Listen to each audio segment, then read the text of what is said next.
Hello बच्चों, welcome to Sunil academy. और आज की वीडियो में बेटा हम पढ़ेंगे चैप्टर नंबर 1 केमिस्ट्री का केमिकल रिएक्शन एंड इक्वेशन। छोटा सा चैप्टर है बेटा, ज्यादातर रिएक्शंस पर बेस्ड है। उसके अलावा कुछ और टॉपिक भी हैं छोटे छोटे। तो स्टार्टिंग से बेटा पढ़ेंगे चैप्टर को, हर एक टॉपिक कवर करेंगे। स्पेशली बेटा सीबीएसई वाले बच्चे वो ध्यान से सुनिएगा, ठीक है। तो अगर आप वीडियो देखते हो लाइक जरूर करिएगा और चैनल को लाइक सब्सक्राइब शेयर कमेंट जरूर करें। स्टार्ट करते हैं आज का वीडियो। चैप्टर का नाम बता दिया आपको, केमिकल रिएक्शन एंड इक्वेशन। सबसे पहला टॉपिक क्या रहेगा बेटा, फिजिकल चेंज क्या होता है। A change in which a substance undergoes a change in its physical properties such as shape, size, color and state is called physical change.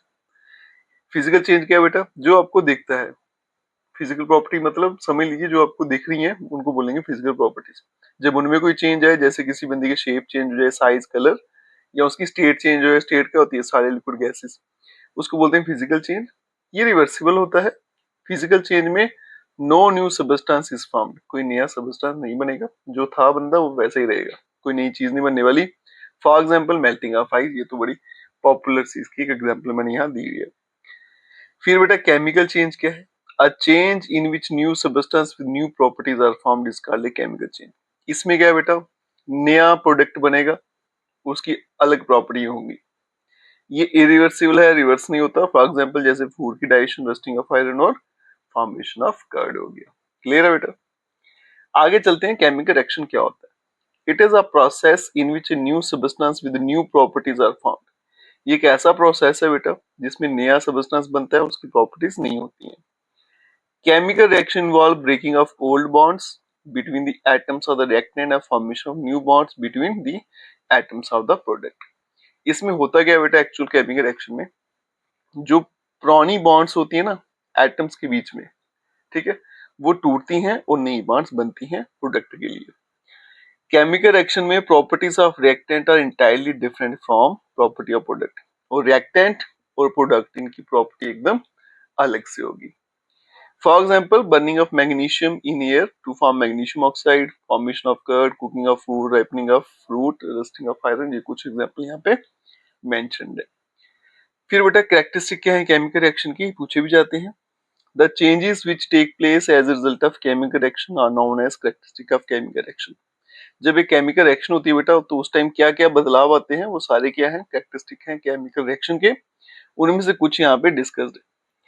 पहला बेटा एवोल्यूशन ऑफ गैस।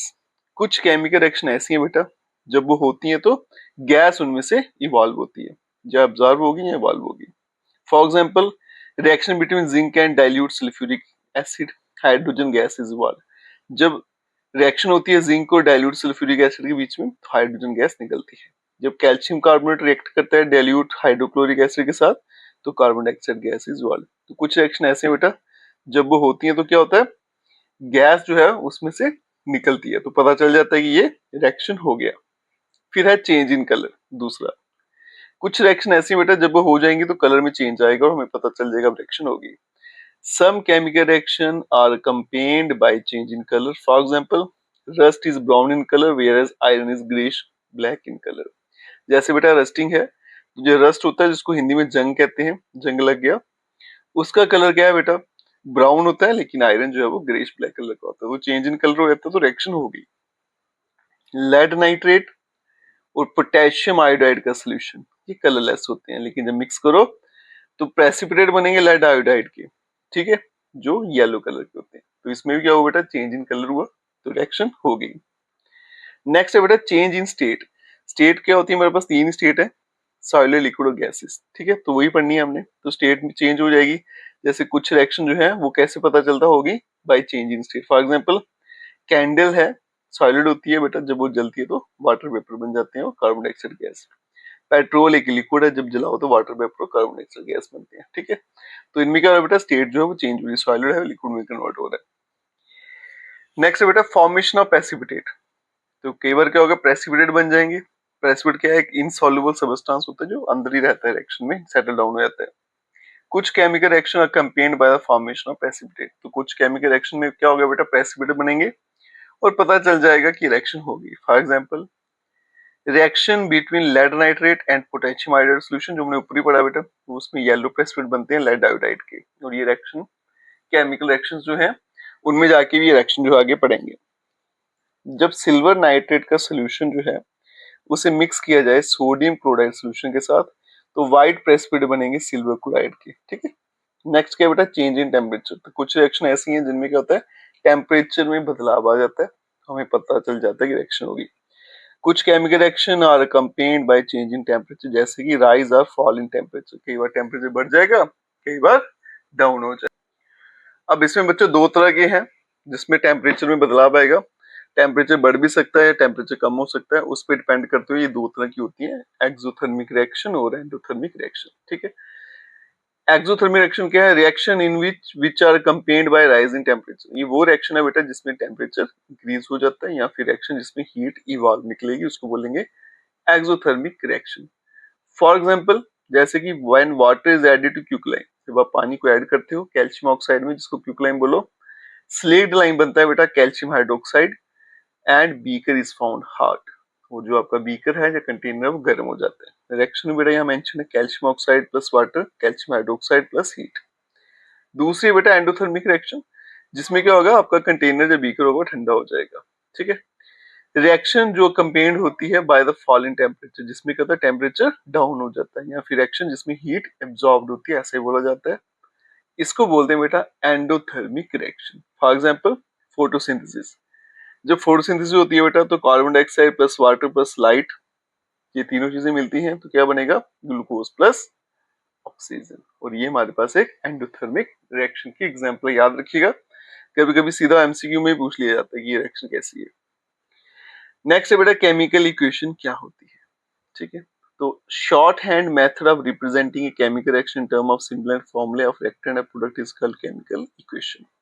हमने बेटा केमिकल रिएक्शन देखी, जैसे इसी की बात कर ले, calcium oxide plus water, calcium hydroxide plus heat. तो अगर मैं इनका पूरा पूरा नाम लिखूं, कैल्शियम ऑक्साइड है ना, कितना लंबा हो जाएगा, plus water, calcium hydroxide plus heat. ठीक है, ये तो केमिकल इक्वेशन लिखी है बेटा। तो केमिकल इक्वेशन क्या कहती है, आप जो नाम है उनके सिंबल्स यूज करो और एरोज यूज करो, जितने भी उसमें एलिमेंट पार्टिसिपेट हो रहे हैं उनके सिंबल्स यूज करने हैं, उनके बीच में एरोस उनको सेपरेट कर देना है, तो इसको बोलते हैं बेटा केमिकल इक्वेशन। ये केमिकल रिएक्शन को रिप्रेजेंट करने का एक तरीका है इन टर्म ऑफ सिंबल एंड फॉर्मूले।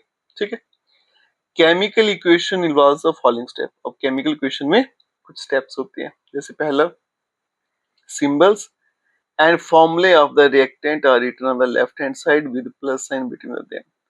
तो बेटा जो सिंबल और फॉर्मूले रेक्टेंट के जो हैं उन्हें लेफ्ट साइड लिखा जाएगा और बीच में प्लस का साइन आएगा। फिर बेटा सिंबल और फॉर्मूले प्रोडक्ट के जो हैं उन्हें राइट हैंड साइड पे लिखा जाएगा, उनके बीच में प्लस का साइन आएगा। एक एरो जो था उनके बीच में लगाया जाएगा। ठीक है, रेक्टेंट और प्रोडक्ट के बीच में। ये तरीका बेटा केमिकल इक्वेशन लिखने का। अब आगे है बेटा बैलेंस्ड केमिकल इक्वेशन क्या होती है। एक ऐसी equation, an equation in which the number of atom of different element in the reactant product are equal is called balanced chemical equation। एक ऐसी बेटा इक्वेशन, केमिकल इक्वेशन, जिसमें नंबर ऑफ एटम रिएक्टेंट और प्रोडक्ट के वो बराबर हो दोनों तरफ, उसको बोलेंगे बैलेंस्ड केमिकल इक्वेशन।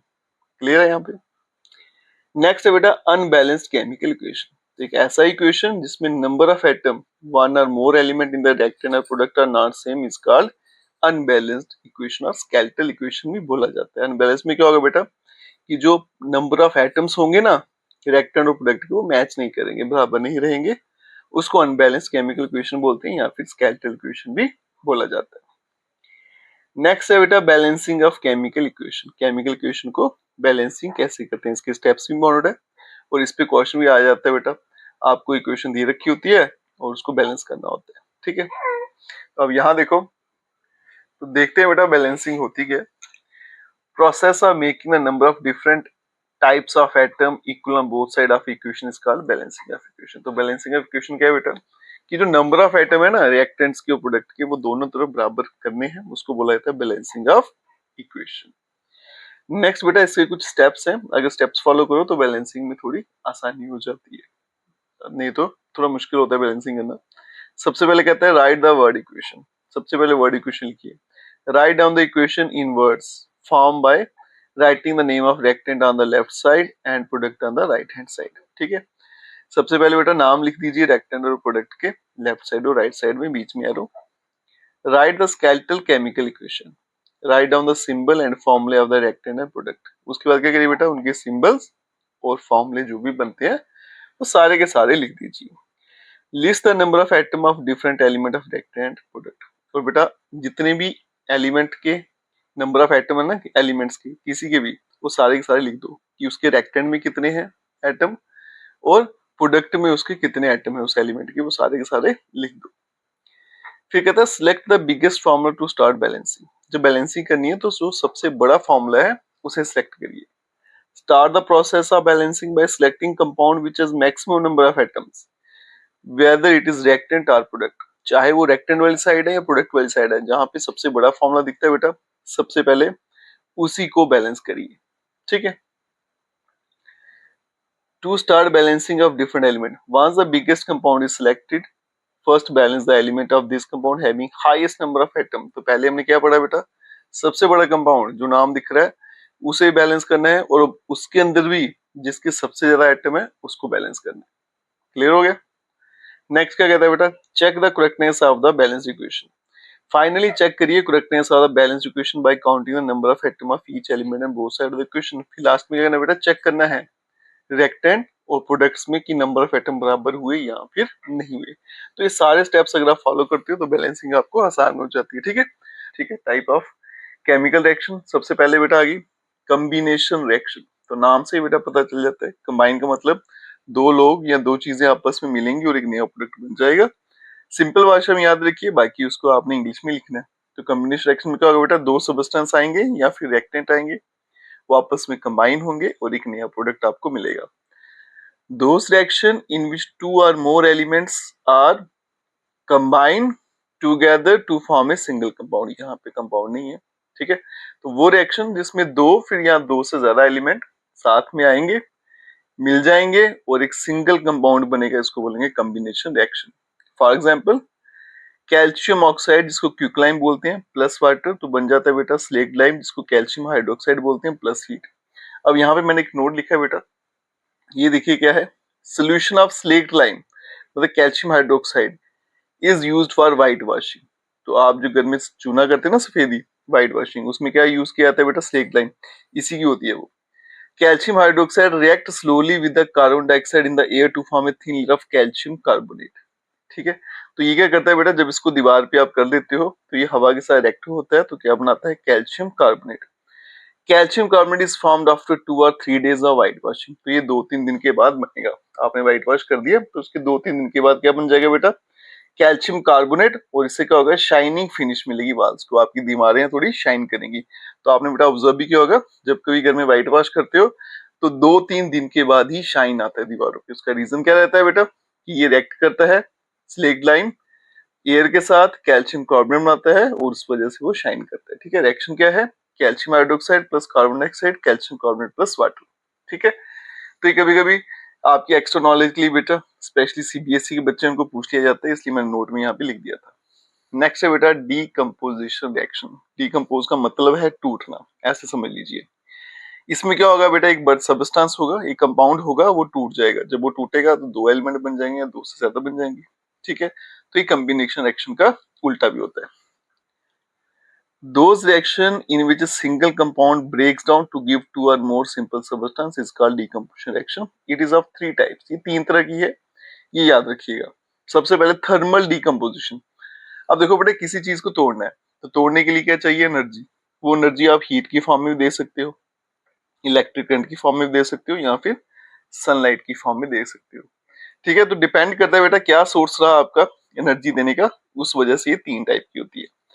तो सबसे पहले आ गई थर्मल डिकम्पोजिशन रिएक्शन, मतलब जिसमें आप हीट दोगे और आपका कंपाउंड है वो ब्रेक डाउन हो जाएगा। Decomposition reaction which takes place by the absorption of heat is called thermal decomposition reaction. तो ऐसी डिकम्पोजिशन रिएक्शन बेटा जो किस वजह से होती है, हीट को ऑब्जर्व करने के बाद होती है या फिर हीट सप्लाई करने के बाद कंपाउंड टूट जाएगा, उसको बोलेंगे थर्मल डिकम्पोजिशन रिएक्शन। यहाँ पे बेटा 3 रिएक्शन मैंने लिख दी है। ठीक है। एग्जाम में कोई भी पूछी जा सकती है, तो इसलिए मैंने तीनों लिख दी है, तीनों में बॉन्ड है। फेरस सल्फेट व्हाइट कलर का होता है, हीट करो तो बनेगा बेटा फेरिक ऑक्साइड रेडिश ब्राउन, साथ में कलर भी लिख दिया बेटा क्योंकि सीबीएसई में कलर भी पूछे जाते हैं, plus sulphur dioxide plus sulphur trioxide. Next क्या है बेटा, कैल्शियम कार्बोनेट, जिसको हीट करो तो क्या बनता है बेटा, कैल्शियम ऑक्साइड, जिसको बोलते हैं क्यूकलाइन। ठीक है, तो ये क्या बन जाएगा, क्यूकलाइन बन जाएगा हमारे पास। क्यूकलाइन बनेगा प्लस कार्बन डाइऑक्साइड, ये आपकी गैस निकलेगी। नेक्स्ट है बेटा सिल्वर, सॉरी लेड नाइट्रेट। ये व्हाइट कलर का होता है बेटा, जब इसे हीट करो तो बनता है लेड ऑक्साइड, रेड कलर का होता है। प्लस नाइट्रोजन डाइऑक्साइड, ये ब्राउन कलर के फ्यूम्स निकलेंगे, प्लस ऑक्सीजन। तो सीबीएसई की बात करूं अगर, तो वहां पे बेटा कभी कभी क्या होता है, इस तरह से पूछ लिया जाता है कि जब इसकी रिएक्शन होगी, लेड नाइट्रेट की डिकम्पोजिशन होगी, तो ब्राउन कलर के फ्यूम्स किसके निकलते हैं, तो वो नाइट्रोजन डाइऑक्साइड के निकलते हैं। इसलिए बेटा स्पेशली सीबीएसई बच्चों के लिए कलर ये भी याद रखिएगा, क्योंकि एग्जाम में कुछ भी पूछा जा सकता है आपको। ठीक है, क्लियर हो गया बेटा थर्मल डिकम्पोजिशन। आगे चलते हैं, इलेक्ट्रोलिटिक डिकम्पोजिशन। इसमें क्या होगा बेटा, इलेक्ट्रिक करंट पास करके डिकम्पोज किया जाएगा। तो decomposition reaction which take place when electric current is passed through the compound in molten state or aqueous solution। तो इसमें क्या होगा बेटा, इलेक्ट्रिक करंट पास किया जाएगा कंपाउंड में से, वो कंपाउंड मोल्टन स्टेट में होगा या फिर उसकी एक्वस सॉल्यूशन होगी, इसको बोलेंगे electrolytic decomposition reaction. For example water सबसे कॉमन एग्जांपल है बेटा। वाटर जब इसमें करंट पास करो तो हाइड्रोजन अलग ऑक्सीजन अलग हो जाएगी। नेक्स्ट है बेटा सोडियम क्लोराइड मोल्टन स्टेट में, तो सोडियम अलग हो जाएगा, क्लोरीन अलग हो जाती है। ठीक है, नेक्स्ट है बेटा फोटो डिकम्पोजिशन रिएक्शन, ये भी इंपॉर्टेंट है। Acid decomposition which take place by the absorption of sunlight बोलेंगे इसको। ठीक है, लाइट बोलिए, तो सनलाइट या लाइट बोलिए बेटा। तो जो रिएक्शन लाइट की एब्जॉर्प्शन से होगी उसको बोलेंगे फोटो डिकम्पोजिशन रिएक्शन। तो इसमें मेनली सनलाइट इस्तेमाल की जाती है। जैसे बेटा सिल्वर क्लोराइड व्हाइट कलर का होता है, सनलाइट इस पे जैसे गिरती है तो ये सिल्वर अलग हो जाता है, क्लोरीन अलग हो जाती है, सिल्वर ग्रे कलर का होता है। फिर बेटा आ गया सिल्वर ब्रोमाइड, सनलाइट इस पे ऐसे गिरेगी, सिल्वर अलग ब्रोमीन अलग। ये रिएक्शन जो है बेटा ब्लैक एंड व्हाइट फोटोग्राफी जो होती है ना, उसमें भी इस्तेमाल की जाती है। तो ये भी पूछा जा सकता है बेटा कौन सी रिएक्शन है जो ब्लैक एंड व्हाइट फोटोग्राफी में इस्तेमाल की जाती है। ठीक है, आपके सामने लिख दिया है। अब चलते हैं बेटा next type of reaction. Next है बेटा डिस्प्लेसमेंट रिएक्शन। डिस्प्लेसमेंट का मतलब क्या है वो समझिएगा बेटा। जैसे बेटा आप किसी घर में जाते हो, उस घर के किसी मेंबर को बाहर निकाल देते हो और उसकी जगह खुद ले लेते हो, इसको बोलेंगे हम डिस्प्लेसमेंट रिएक्शन। लेकिन ये तभी पॉसिबल है अगर आप उस मेंबर से ज्यादा स्ट्रांग हो। ये कंडीशन याद रखिएगा, अगर आप उससे कमजोर हो तो आप उसको रिप्लेस नहीं कर पाओगे। तो इसमें क्या होगा बेटा, कोई एलिमेंट होगा किसी कंपाउंड में जाएगा, कंपाउंड को समझिए घर है, कंपाउंड में जाएगा, उसका एलिमेंट बाहर निकाल देगा, खुद उसकी जगह ले लेगा। लेकिन ये तभी पॉसिबल है अगर जो जा रहा है ना दूसरे कंपाउंड में वो उससे ज्यादा रिएक्टिव होगा, तो अदरवाइज उसको वो रिप्लेस नहीं कर पाएगा। तो वो रिएक्शन जिसमें मोर रिएक्टिव एलिमेंट वो डिस्प्लेस कर देता है लेस रिएक्टिव एलिमेंट को उसके कंपाउंड से, उसको बोलते हैं डिस्प्लेसमेंट रिएक्शन। तो जो मोर रिएक्टिव एलिमेंट है बेटा वो लेस रिएक्टिव को डिस्प्लेस कर देगा उसी के कंपाउंड से, इसको बोलते हैं डिस्प्लेसमेंट रिएक्शन। तीनों रिएक्शन मैंने लिख दिया बेटा। सबसे पहले बेटा iron, copper sulphate, aqueous. Copper sulphate है बेटा ब्लू कलर का होता है। ठीक है, अब आयरन जो है वो कॉपर से ज्यादा रिएक्टिव है, तो ये इसको यहाँ से हटा देगा, तो बनेगा बेटा फेरस सल्फेट बन जाएगा, लाइट ग्रीन कलर का होगा, कॉपर अलग हो जाएगा। तो इसने आयरन ने क्या किया, कॉपर को इसके घर से या फिर कंपाउंड से बाहर निकाल दिया, तो it is displacement reaction. Next है बेटा जिंक और कॉपर सल्फेट की। ठीक है, तो जिंक भी बेटा कॉपर से ज्यादा रिएक्टिव है, तो ये इसको रिप्लेस करेगा, तो क्या बन जाएगा जिंक सल्फेट प्लस कॉपर। तो ये बेटा कॉपर सल्फेट जो है ब्लू कलर का, जिंक सल्फेट कलरलेस होगा, और कॉपर जो है वो ब्राउनिश डिपॉजिट ऑन जिंक, ये ब्राउन कलर का एक डिपॉजिट हो जाएगा जिंक पे, वो कॉपर रहेगा। आगे आ गया बेटा लेड प्लस कॉपर क्लोराइड, तो बनेगा लेड क्लोराइड। लेड जो बेटा ज्यादा रिएक्टिव है कॉपर से, तो इसको रिप्लेस कर देगा, बनेगा lead chloride plus copper. Next है बेटा डबल डिस्प्लेसमेंट रिएक्शन, एक ऐसी रिएक्शन जिसमें both the reactant exchange their ions to form two new compound। इसमें क्या होगा बेटा, दो कंपाउंड होंगे, ठीक है, दोनों में अदला बदली होगी, दोनों में डिस्प्लेसमेंट रहेगी, मतलब एक का एलिमेंट दूसरे में चलेगा, दूसरे का एलिमेंट पहले में आ जाएगा। ठीक है, इसको बोलेंगे डबल डिस्प्लेसमेंट रिएक्शन। दो ही है बेटा, बेरियम क्लोराइड और सिल्वर नाइट्रेट की। Barium chloride plus sodium sulphate, तो बेरियम चला जाएगा बेटा यहाँ पे, सोडियम को बाहर निकालेगा और सोडियम यहाँ पे आ जाएगा, तो बन जाएगा बेटा बेरियम सल्फेट और सोडियम क्लोराइड। ये बेटा व्हाइट कलर के प्रेसिपिटेट बनेंगे, ये भी याद रखिएगा। नेक्स्ट है बेटा silver nitrate plus sodium chloride, तो बनेगा सिल्वर क्लोराइड, सिल्वर बेटा यहाँ आ जाएगा, सिल्वर क्लोराइड बनेगा और सोडियम नाइट्रेट बन जाएगा। ठीक है, तो इसके कलर, ये भी व्हाइट कलर के प्रेसिपिटेट बनेंगे और ये आपका सोडियम नाइट्रेट अलग हो जाएगा। नेक्स्ट है बेटा प्रेसिपिटेशन रिएक्शन। ये भी एग्जाम में बहुत बार पूछी जाती है बेटा। एक ऐसी रिएक्शन जिसमें दो या दो से ज्यादा सबस्टेंस रिएक्ट करते हैं और क्या बनता है बेटा, insoluble solid substance known as precipitate.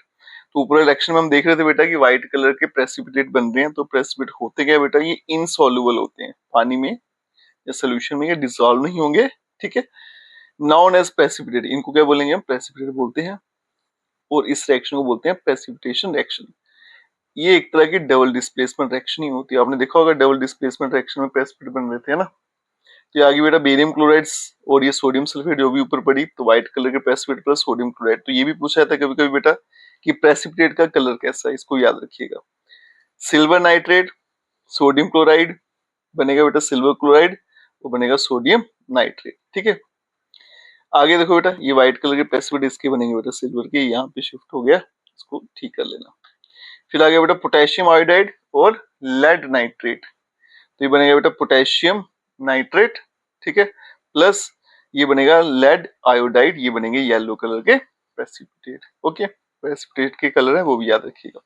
Next है बेटा ऑक्सीडेशन और रिडक्शन। रिडक्शन क्या होती है, तो सबसे पहले समझते हैं ऑक्सीडेशन क्या है।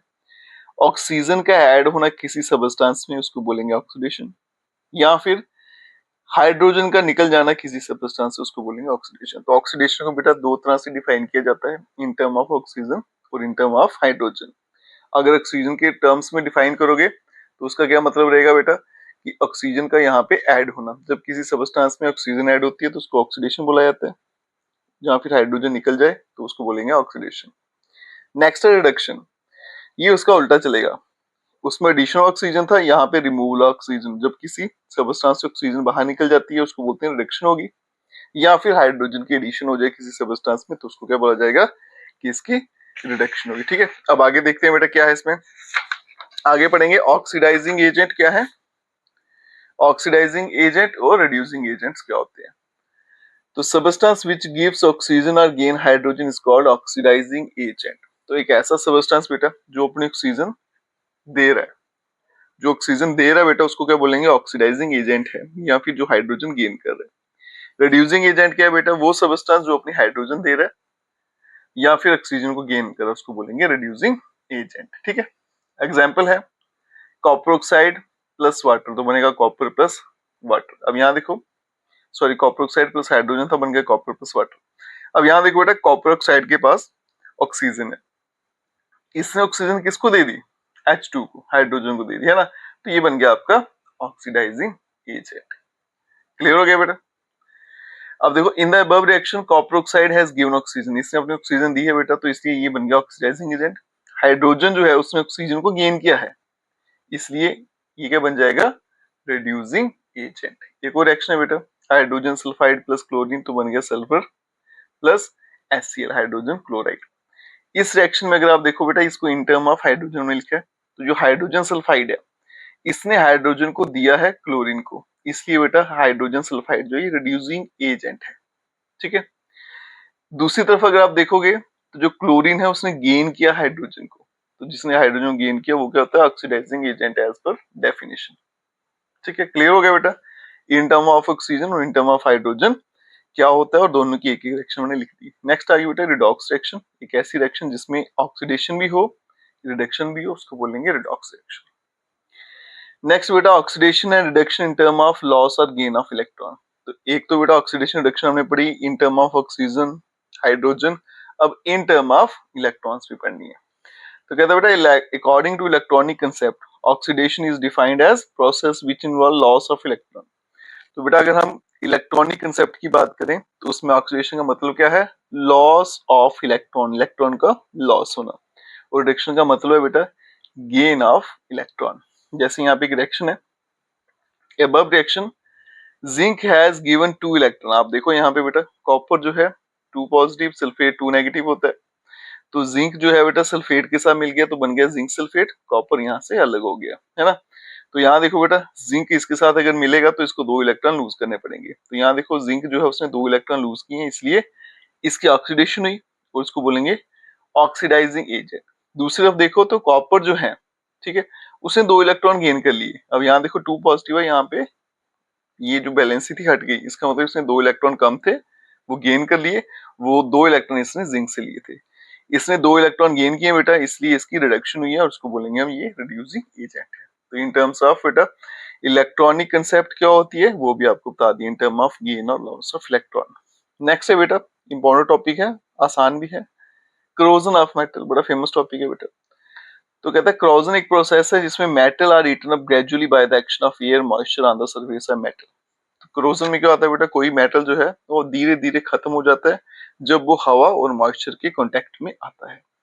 रस्टिंग ऑफ आयरन जो है ये सबसे कॉमन एग्जांपल है क्रोजन की। जब कोई आयरन ऑब्जेक्ट जो है उसको हवा में रख दो आप लॉन्ग टाइम के लिए, it get covered with A red brown substance called rust. तो उसके ऊपर बेटा एक लाल रेड ब्राउन कलर की एक लेयर बन जाती है जिसको रस्ट बोला जाता है। इस प्रोसेस को बोलेंगे रस्टिंग ऑफ आयरन। रस्ट जो होता है बेटा बड़ा सॉफ्ट होता है and porous substance which gradually falls off from the surface of the iron object and then iron below start rusting and hence rusting is continuous process. अब जो ऊपर रस्ट बना ना बेटा, ठीक है, बड़ा सॉफ्ट होता है, विद टाइम वो खुद ही नीचे गिर जाएगा और फिर जो नीचे जो आयरन था आपका वो एक्सपोज हो जाएगा हवा को, फिर उसकी रस्टिंग होना शुरू हो जाएगी। इसलिए बेटा रस्टिंग जो है वो रुकेगी नहीं, it is a continuous process. During the corrosion of iron, जब आयरन की क्रोजन होती है तो iron is oxidised by oxygen of the air. तो जो हवा में ऑक्सीजन है बेटा वो आयरन के साथ मिल जाएगी। In the presence of moisture, साथ में पानी भी है, क्या बन जाएगा, hydrated iron 3 oxide. Iron oxide तो बन जाएगा लेकिन आयरन 3 ये इसकी वैलेंसी दिखाता है, ठीक है। और यहाँ पे बेटा एक्स टाइम वाटर, ठीक है। आगे चलते हैं, ये इसकी रिएक्शन है iron plus oxygen plus water. तो ये बेटा बैलेंस करके दिखाई है, ये बनेगा आपके पास iron oxide plus x molecule of water. तो रस्टिंग ऑफ आयरन जो है एक रिडॉक्स रिएक्शन। अगर आपको कभी पूछा जाए कि रिडॉक्स रिएक्शन के एग्जांपल दीजिए तो रस्टिंग ऑफ आयरन भी उसमें लिख सकते हो। नेक्स्ट बेटा प्रिवेंशन क्या है, इससे आप बच कैसे सकते हो, by painting on the surface of iron object. जो आयरन ऑब्जेक्ट है बेटा उनके सरफेस पर पेंट कर दीजिए। बाय ग्रीजिंग एंड ऑयलिंग और ऑन आयरन ऑब्जेक्ट, ग्रीस करिए, जो ऑयलिंग करिए उनके ऊपर, या फिर कोट करिए बेटा आयरन ऑब्जेक्ट को जिंक के साथ। जो आयरन की जितनी चीजें उनके ऊपर जिंक की लेयर चढ़ा दो, और इस प्रोसेस को गैल्वेनाइजेशन भी बोला जाता है, ये नाम भी याद रखिएगा, ठीक है। आगे चलते हैं बेटा, नेक्स्ट है रेंसिडिटी क्या होती है और फिर उसकी प्रिवेंशन है। रेंसिडिटी क्या होता है बेटा, जब खाना जो स्टील फूड होता है ना, जो खाना आपका खराब हो जाती है रोटी 2-4 दिन के बाद, उसको बोलते हैं रेंसिडिटी। तो होता क्यों पढ़ते हैं, when the food material prepared in fats and oil are kept for long time. जब आप खाना बनाते हो बेटा घी में या तेल में ही बनाते हैं, वो ज्यादा देर की अगर रखा जाए तो they start giving unpleasant smell and taste. तो वहां से बेटा एक गंदी सी बदबू आना शुरू हो जाती है और टेस्ट भी उसका खराब हो जाता है और हम बोलेंगे ये रेंसिड है, मतलब खराब हो चुका है। दिस हैपेंस, ये हुआ है, क्यों हुआ, because the fats and oil present in the food material get oxidized by the oxygen and food start giving unpleasant smell and taste making unfit to eat। हुआ क्यों बेटा, क्योंकि जो फैट है मतलब जिसमें जो घी आपने ऐड किया था या फिर ऑयल जो यूज किया था वो ऑक्सीडाइज हो जाएगा। जब ऑक्सीजन के कांटेक्ट में आएगा ऑक्सीजन को गेन कर लेगा और आपका खाना जो है वो अनप्लेजेंट स्मेल, वो बदबू देना शुरू हो जाएगा, उसका टेस्ट भी खराब हो जाएगा, आप उसको खा नहीं पाओगे। इस प्रोसेस को रेंसिडिटी बोला जाता है। अब प्रिवेंशन क्या है बेटा, by adding antioxidant which slow down the process of oxidation. आप क्या करो, खाने में कुछ एंटीऑक्सीडेंट्स मिला लो, जिससे क्या होगा बेटा, ऑक्सीडेशन का प्रोसेस थोड़ा स्लो हो जाएगा। मतलब 2-4 दिन चलना था, हो सकता है हफ्ता 10 दिन चल जाए, लेकिन खराब तो अभी भी होना है। By packing the food in airtight container, आप क्या करो, खाने को पैक करो एयर टाइट कंटेनर में जिसमें हवा ना हो, so that no air is available to bring oxidation of food, ताकि कोई भी हवा उसमें ना रहे और आपका फूड जो है वो खराब ना हो पाए। या फिर by replacing air by nitrogen, या फिर क्या करो बेटा, जब आप पैकिंग करते हो तो उसमें हवा की जगह नाइट्रोजन में पैक करो। जैसे कि chips are flushed with nitrogen to prevent them from oxidation. जो चिप्स के पे आप खाते हो बेटा, चिप्स का पैकेट, उसमें कौन सी गैस होती है, नाइट्रोजन, हवा नहीं होती। ये भी कभी एमसीक्यूज में आपको पूछा जा सकता है। नेक्स्ट बेटा, by refrigeration of food stuff, आप क्या करो, फ्रिज में रख दीजिए, क्योंकि ऑक्सीडेशन जो है वो स्लो हो जाती है एट रूम टेम्परेचर। क्योंकि आपकी जो ऑक्सीडेशन है बेटा वो स्लो हो जाती है थोड़े कोल्ड इन्वायरमेंट में, तो इसलिए बेटा बोलेंगे बाय रेफ्रिजरेशन, ठीक है। तो इसके साथ बेटा आज हमने रिएक्शंस जितनी भी थी वो सारी की सारी पढ़ी। उसके अलावा हमने पढ़ा बेटा क्रोजन क्या होती है, रेंसिडिटी क्या होती है, और इसके साथ आपका ये चैप्टर यहीं पे खत्म हो जाता है। अगर आप वीडियो देखते हो तो लाइक जरूर करिएगा, चैनल को लाइक सब्सक्राइब शेयर कमेंट जरूर करें। Best of luck.